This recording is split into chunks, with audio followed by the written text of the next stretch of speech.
হযরত ওমর রাদিয়াল্লাহু তাআলা আনহু একটু পরীক্ষা করতে চাইলেন রাখাল রে, দেখি একটু বেশি দিলে কাজ হয় কিনা।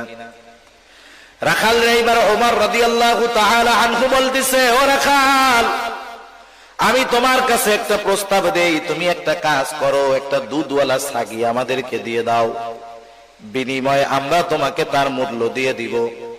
এতে আমাদের দুধের দ্বারা তৃষ্ণা নিবারণ হবে, গোশতের দ্বারা ক্ষুধা দূর হবে।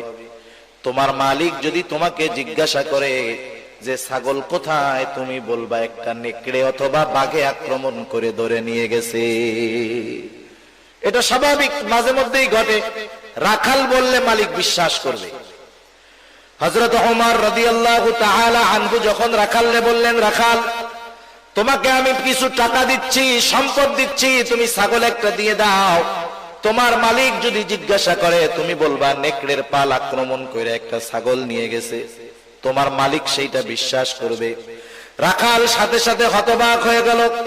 রাখাল বলতেছে, ইয়া হাদা ফাইনাল্লাহ, ইয়া হাদা ফাইনাল্লাহ। রাখাল বলতেছে, হে আগন্তুক, তুমি কি বলো? আল্লাহ কোথায়, আল্লাহ কোথায়, আল্লাহ কোথায়? তুমি কেমন কথা বলতেছো? তার মানে রাখাল বলতেছে, এ আগন্তুক মুসাফির, তুমি আমাকে কি কথা বলতেছো? হয়তো আমার মালিক আমার কথা বিশ্বাস করবে, মালিককে হয়তো আমি ফাঁকি দিতে পারবো, কিন্তু আমার আল্লাহকে তো ফাঁকি দেওয়া সম্ভব নয়। ইয়া আইয়ুহাল্লাযীনা আমানুত্তাকুল্লাহ হাক্কা তুকাতিহি ওয়া লা তামুতুন্না ইল্লা ওয়া আনতুম মুসলিমুন। আল্লাহ রাব্বুল আলামিন ঈমানদারদেরকে উদ্দেশ্য করে বলেন, হে ঈমানদারেরা, তোমরা আল্লাহ তাআলাকে ভয় করো, যথাযথভাবে ভয় করো। আল্লাহ তাআলাকে ভয় করার কথা, তাকওয়ার কথা, গুনাহ থেকে বেঁচে থাকার কথা আল্লাহ তাআলা বললেন।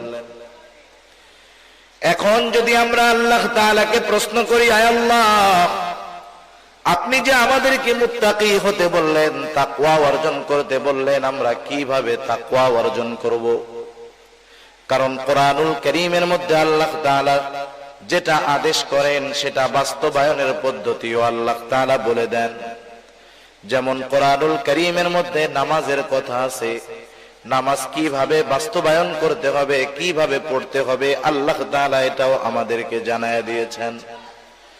যেমন কোরআনুল কারীমে আল্লাহ তাআলা ৮২ জায়গায় নামাজের কথা বললেন। এখন যদি আমরা প্রশ্ন করি নামাজ আমরা কিভাবে পড়ব, আল্লাহ তাআলা